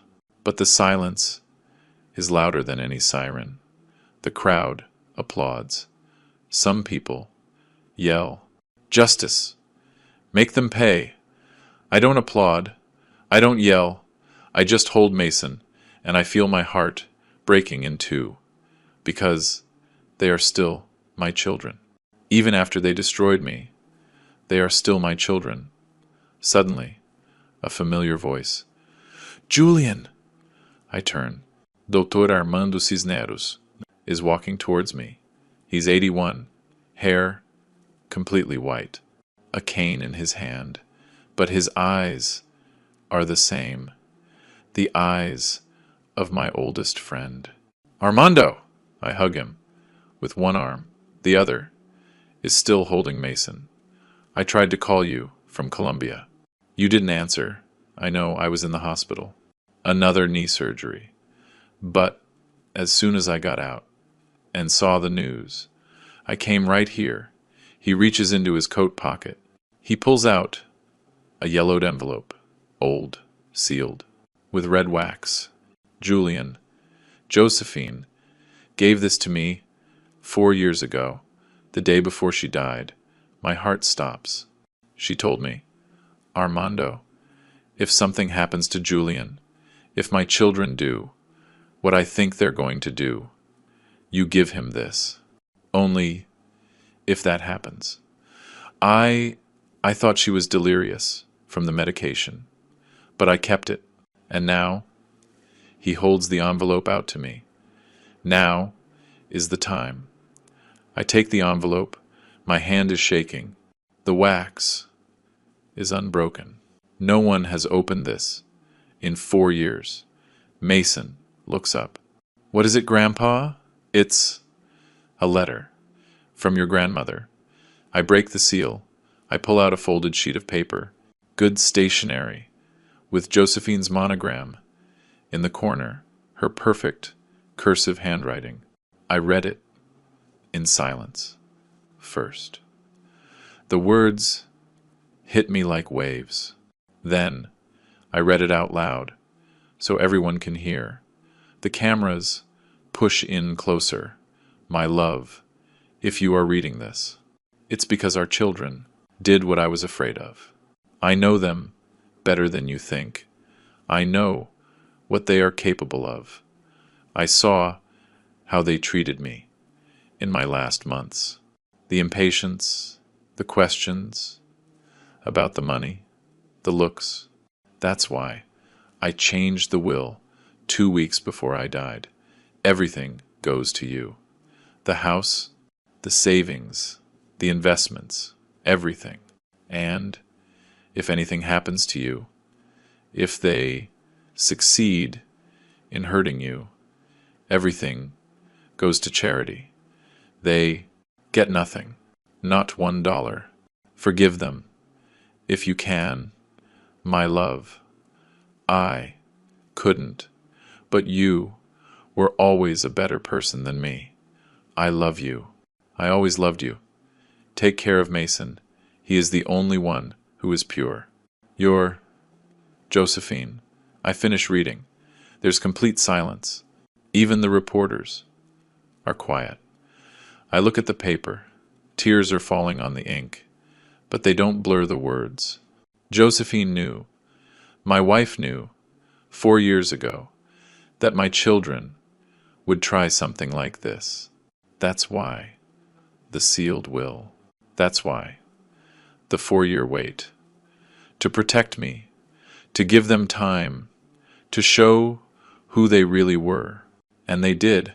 My God, they did. I fold the letter carefully. I put it in my shirt pocket, close to my heart. Armando puts his hand on my shoulder. She loved you. To the end, Julian. And beyond. I nod. I can't speak. My throat is closed. Mason hugs me tighter. Grandma was really smart. I smile through the tears. Yes, kiddo, your grandma was the smartest one of all of us. And right there, with that letter in my hands, with my dead wife's handwriting, protecting me from the grave, I understood. She took care of me even after she was gone. She protected me when I couldn't protect myself. My Josephine, my eternal Josephine. Richard, my lawyer, comes over. Mr. Julian, this letter changes everything. With this, we can proceed. Not just for the abandonment, but for attempted probate fraud. This is proof of premeditation, going back years. The cameras are still rolling. A reporter shouts, Mr. Julian, are you going to press charges against your children? I look at Mason. I look at Armando. I look at the letter in my pocket. I look at the patrol cars, holding my children, and I tell the truth. I'm going to do what my wife would have wanted. I'm going to protect myself, and I'm going to protect my grandson. The rest, I'll let the law decide. Monica nods. Well said, Mr. Julian. We're going to make sure you get what you deserve. And they will get what they deserve. I get into the SUV. Mason won't let go of me. Armando gets in with us. The doors close. We drive off. In the side mirror, I see the port getting smaller. I see the Star of the Caribbean. I see the crowd. I see the sea. And I think the sea took me. But it also brought me back. And now, with Josephine's blessing, from beyond, I'm going to rebuild what they tried to destroy. 3 months later, the civil courthouse in Houston. I'm sitting in the front row. Richard is next to me. Mason is with me. He took the day off school. He wanted to come. I need to see it, Grandpa. I need to see. On the other side of the courtroom are Marcus, Sarah and Ryan, each with their own lawyer. They don't look at each other. Grace isn't there. She filed for divorce 2 weeks after they got back. She blamed Marcus for everything. "I told you it was a bad idea.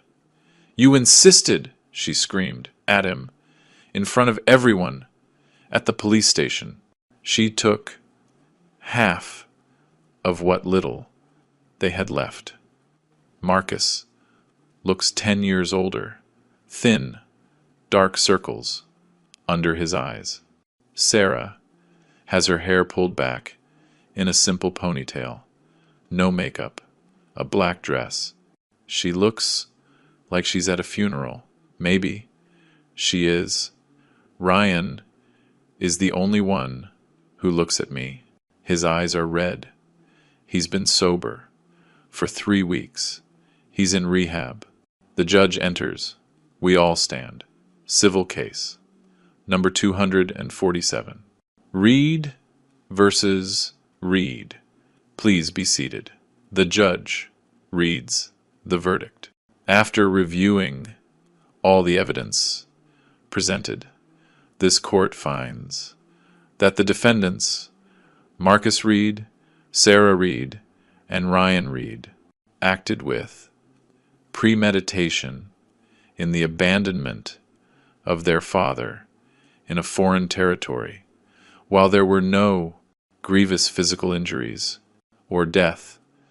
There was considerable moral, psychological, and emotional damage. She pauses. She looks at my children. The attempted probate fraud has also been proven, thanks to the posthumous letter from Mrs. Josephine Reed. She looks at me. Mr. Julian Reed has waived any claim to his children's inheritance. His statement was, "I don't want their money. I want my peace." However, he has filed for damages. The judge hits the gavel. This court grants a judgment of $100,000 to be paid by the 3 defendants. They have 6 months to pay. Case closed. The gavel sounds again. It's over. We walk out of the courthouse. The reporters are outside, but not as many. The story is old news now. 3 months is a long time in the news cycle. Some of them ask me, "How do you feel, Mr. Julian?" "Relieved," I answer. And it's the truth. Not happy. The pain doesn't go away. With a verdict, but relieved that it's over. Marcus comes out later. He's alone. His lawyer quit in the middle of the hearing. "I can't represent you. This is indefensible." Marcus sees me. He wants to come over, but Monica is by my side. She gives him a look. He stops. He puts his hands in his pockets. He just walks away. Alone. His construction company went bankrupt. No one wants to work with the man who abandoned his father. He lost his house, his car, his wife, his friends, everything. He lives in a small apartment. Now, alone, working, whatever job he can find. And I don't feel happy about that, just sad, because he's still my son, my firstborn, and watching him fall, it hurts, even though he's the one who pushed me. Sarah didn't fare much better. She had a nervous breakdown 2 weeks after the cruise. Social media destroyed her, the daughter who abandoned her father. Her picture was everywhere. They recognized her on the street, in the supermarket, at the gas station. They yelled things at her. Shame on you, bad daughter. She had to move to another city. She changed her name legally. Now she calls herself Anna Reed. She deleted all her social media. She doesn't leave her house. Her psychiatrist says she has severe depression and anxiety. Her 2 daughters don't speak to her anymore. We can't be associated with you, Mom. We're being bullied in school because of what you did. She's alone, completely alone, and sometimes I think about calling her, but I can't. Not yet. Maybe. Never. Because every time I close my eyes, I see her face when she left me in that market, and the pain comes back fresh like the first day. Ryan is different. A week after he got back, he came to find me. He knocked on my door. I was temporarily staying at Armando's house while I got my life sorted out. I opened the door. Ryan was on the doorstep, thin, shaking. Dad, can I come in? I let him in. He sat in the living room. He cried for 20 minutes. He didn't say anything, just cried. Then he spoke. Dad, I'm a coward. I've always been. I never had the guts to say no to Marcus, to Grace, to anyone. I drank so I wouldn't feel like a failure.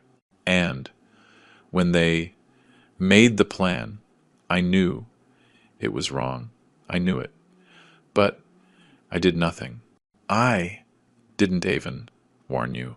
I didn't even try.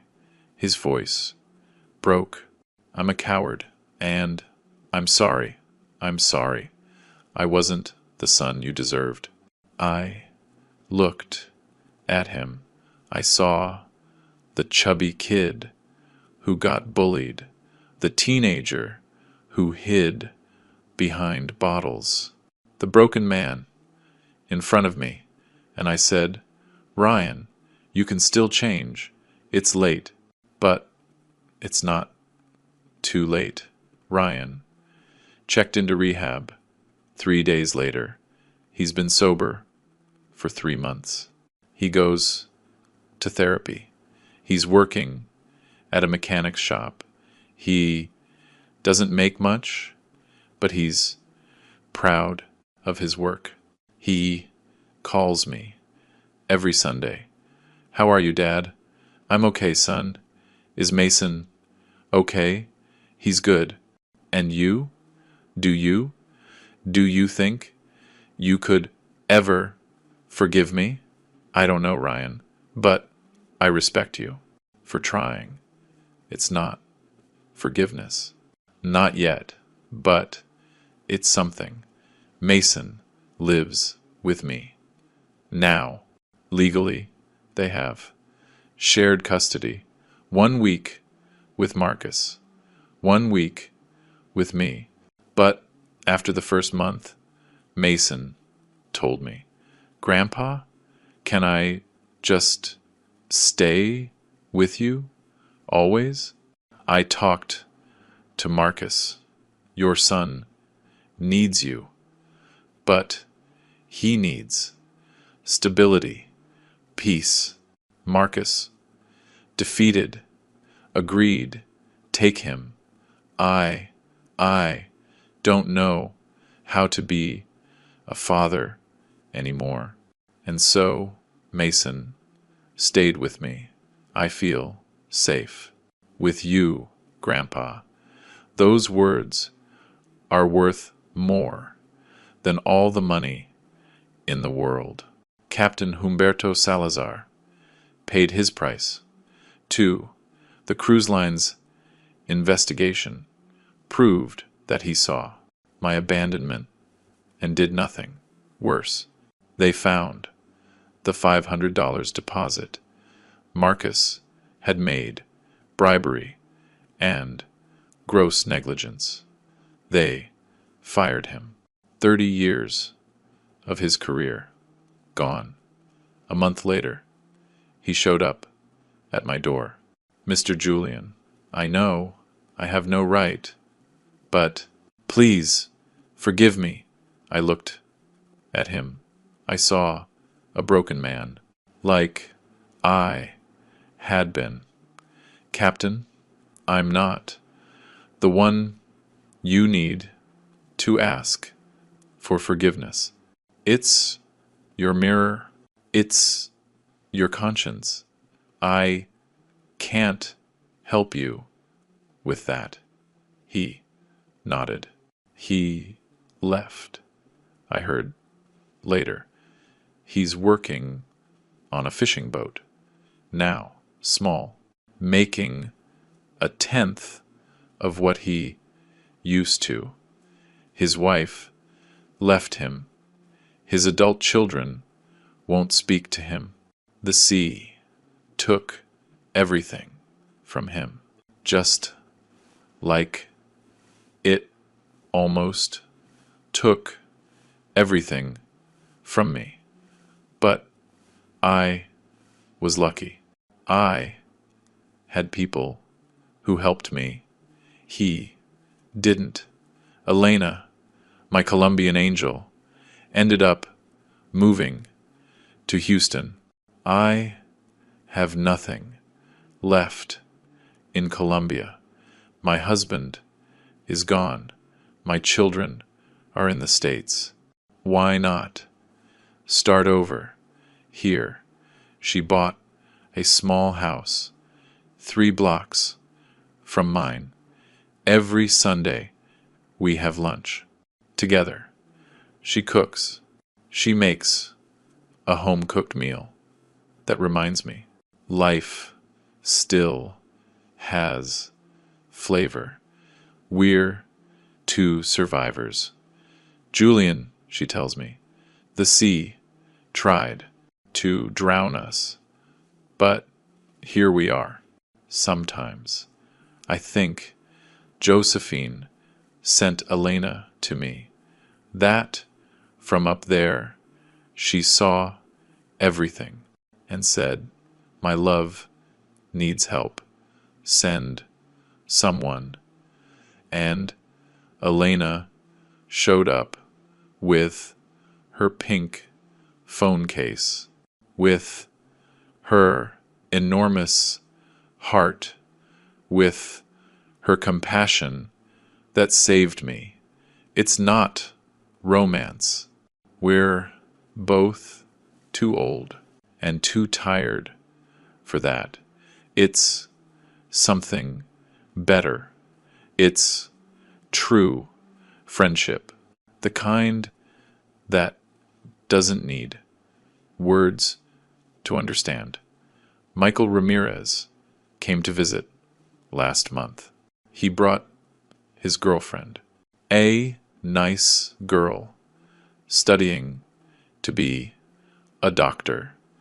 Mr. Julian, did you know your story was seen by 40 million people? 40 million?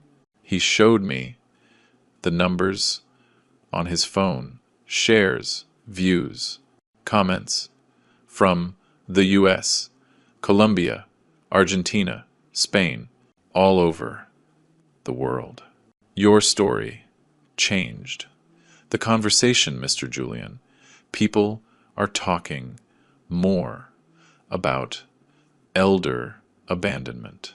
There are new laws being proposed, campaigns, all because you spoke up. I smiled. It doesn't matter, Michael. What matters is that Mason is okay, that he's safe, that he knows his grandpa loves him. The rest is just noise. Michael hugged me. My dad would be so proud of you, of what you did for me, of everything. I cried on the shoulder of that 8-year-old kid who saved my life with a picture, with a story, with his loyalty to his father's memory. I bought a little house on the beach, small, 2 bedrooms, tiny kitchen, but it has a view of the sea, and it has peace. That's all I need now. Peace. Mason and I spend the weekends. There, I'm teaching him how to fish, just like I taught his uncles and his aunt when they were kids. I'm teaching him how to fix small engines, how to sand wood, how to weld. These are a man's skills, Mason. Skills no one can ever take from you. He learns fast. He has good hands, like mine when I was young. Sometimes he looks at me with those Josephine eyes and asks, "Grandpa, do you think Dad will ever change?" I don't know, kiddo. That's up to him. And will you forgive him? I sigh. Maybe someday, when it hurts less. And it's the truth. Maybe someday, but not today. Today, it still hurts too much. Today, I still see that ship sailing away every time I close my eyes. You know what I learned in all this, that the sea always gives back what is yours. Sometimes it takes days, sometimes months, sometimes years, but it always comes back. My children threw me in the water, thinking I would drown, thinking a 8-year-old man couldn't survive alone in a foreign country. But they forgot something important. They forgot who I am. I am Julian Morgan Reed. I built ships for 45 years. I sailed through storms. I saved lives. I built an empire from nothing.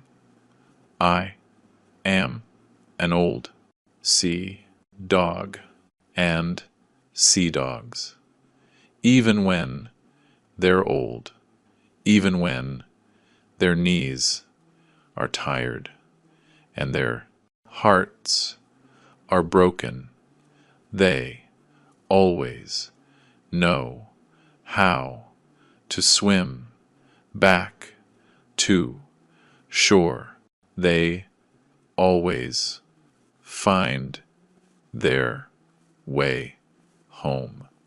They always survive because we carry the sea in our blood, and the sea never abandons its own. Never. And you? Would you trust again after something like that?